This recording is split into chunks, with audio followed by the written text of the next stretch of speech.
नमस्कार दोस्तों, आज का अपना टॉपिक गीजर की वायरिंग और रिपेयरिंग करने से संबंधित है। वीडियो को लास्ट तक ज़रूर देखें। वीडियो पसंद आए तो लाइक शेयर सब्सक्राइब ज़रूर करें। ये गीजर का सबसे अहम पार्ट है जिसको हीटिंग एलिमेंट या हीटर के नाम से जानते हैं। और ये 3 प्लग टॉप, यदि हम इस हीटर को इस प्लग टॉप से जोड़ देते हैं तो पानी को ये गर्म करने लगेगा। लेकिन इसके साथ ही हम कुछ प्रोटेक्शन डिवाइस भी लगाते हैं, जैसे कि थर्मोस्टेट। तो ये आप देख पा रहे होंगे नॉर्मल थर्मोस्टेट है। नॉर्मल थर्मोस्टेट को लगभग 65 से 70 डिग्री की लगभग सेट किया जाता है। इसका काम होता है कि टेम्परेचर मेंटेन होते ही इस हीटर की सप्लाई को काट देना इसका काम होता है। इसके अंदर एक बायोमेटेलिक स्ट्रिप होती है, जैसे वो पानी के टेम्परेचर को सेंस करती है और पानी का टेम्परेचर मेंटेन होते ही सप्लाई को बंद करना इसका काम होता है।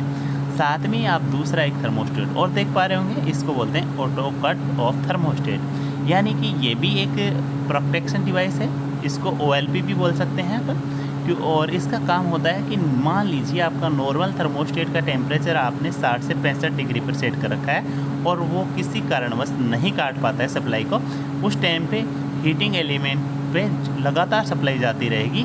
उसको रोकने के लिए, उसको बंद करने के लिए ऑटो कट ऑफ थर्मोस्टेट काम करता है। और 2 आप देख पा रहे होंगे हीटिंग एलिमेंट के साथ में 2 इंडिकेटर लगे हैं, एक ऑन का एक ऑफ का। तो सबसे पहले अपन इनकी वायरिंग कर लेते हैं और उसके बाद में आपको हम समझाने वाले हैं कि ये काम कैसे करता है।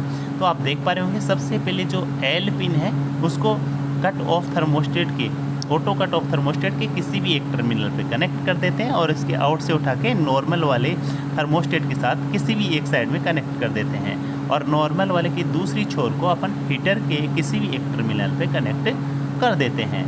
और हीटर का शेष बचा दूसरा टर्मिनल जो है वो प्लग टॉप के एंड सिरे यानी कि न्यूट्रल से कनेक्ट कर देते हैं। ये मैं न्यूट्रल हीटर के यानी कि हीटिंग एलिमेंट के शेष बचे दूसरे छोर पे कनेक्ट कर देता हूँ। दोस्तों, आप गीजर की वायरिंग कर रहे हैं तो कनेक्शन लूज बिल्कुल भी ना छोड़ें, अन्यथा स्पार्किंग होके वायरिंग आपकी जल सकती है। अब 2 इंडिकेटर हैं, एक ऑफ वाली है तो इसको यहीं से सप्लाई उठा के दे देते हैं। ये फेस सप्लाई इसको कनेक्ट कर दी है और ऊपर की साइड से इसको न्यूट्रल भी कनेक्ट कर देते हैं। ये तब तक ऑन रहेगा जब तक कि आपका auto cut off thermostat trip नहीं हो जाता, जब तक कि ये लगातार चलता रहेगा।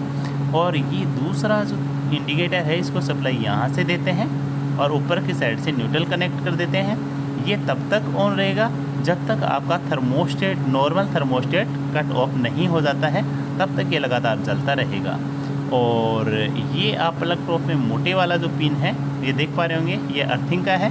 इसको गीजर की बॉडी के साथ कनेक्ट कर देते हैं। और दोस्तों, ये आप अवश्य ध्यान रखें, गीजर की वायरिंग करते समय अर्थिंग का ज़रूर ध्यान रखें, क्योंकि गीजर में अगर हल्का सा भी लीकेज होगा तो आपको विद्युत का झटका लग सकता है। यहाँ से अपन मेन सप्लाई जैसे ही ऑन करते हैं तो ये फेज वायर जो है ऑटो कट थर्मोस्टेट में आती है और ये NC होता है। NC होते ही आगे पास कर देगा नॉर्मल थर्मोस्टेट में। और नॉर्मल थर्मोस्टेट जो है वो अगर टेम्परेचर कम है पानी का तो ये आगे पास कर देगा और जैसे ही आगे सप्लाई जाएगी इस हीटर पर सप्लाई चली जाएगी और हीटर अपना काम करने लगेगा, क्योंकि हीटर के दूसरी छोर पे ऑलरेडी पहले से ही न्यूट्रल सप्लाई मौजूद है।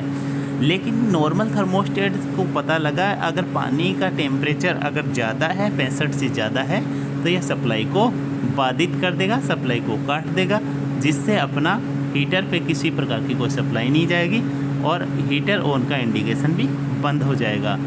लेकिन जैसे ही टेम्परेचर अपना डाउन आता है, कम आता है, सेट टेम्परेचर से कम आता है, तो फिर से ये थर्मोस्टेट जो है सप्लाई को आउट करने लगेगा और हीटर ऑन का इंडिकेटर चल जाएगा और हीटर पे सप्लाई जाने से पानी को हीटर गर्म करने लगेगा।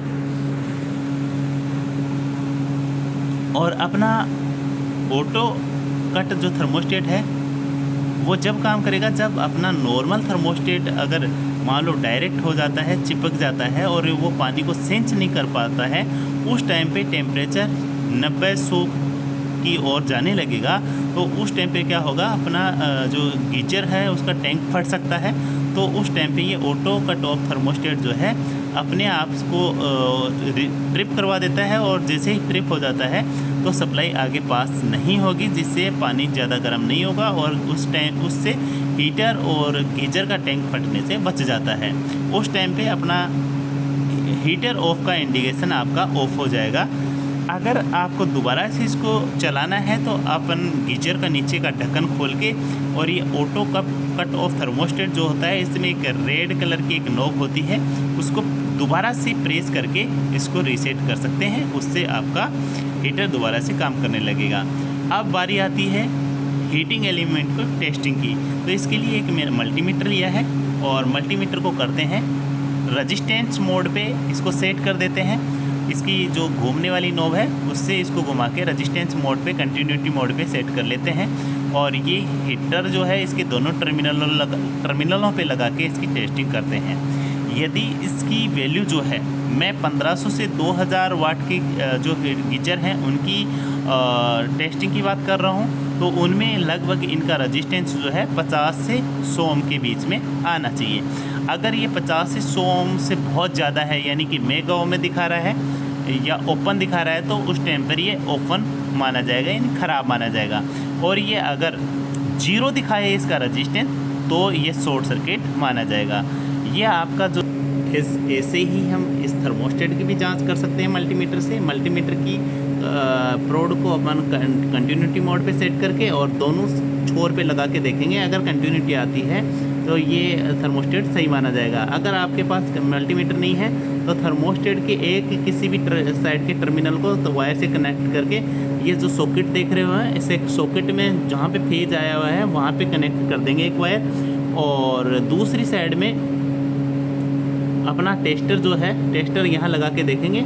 और यहाँ पे अगर ये सप्लाई को जैसे ही आप ऑन करते हो और ऑन करते ही टेस्टर ग्लोइंग करने लगता है, जलने लगता है, तो इसका मतलब ये थर्मोस्टेट सही माना जाएगा।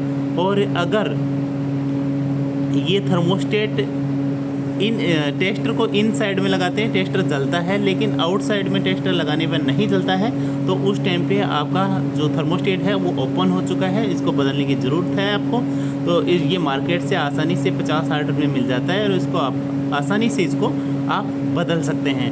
अगर फिर भी आपको बदलने में या रिपेयरिंग करने में कोई परेशानी आती है तो आप हमारे पर्सनल कॉन्टैक्ट नंबर पे कॉन्टेक्ट करके आप हमारे से सलाह ले सकते हैं, हम आपकी मदद करेंगे। दोस्तों वीडियो पसंद आए तो लाइक शेयर सब्सक्राइब आप ज़रूर करें। थैंक यू दोस्तों, मिलते हैं।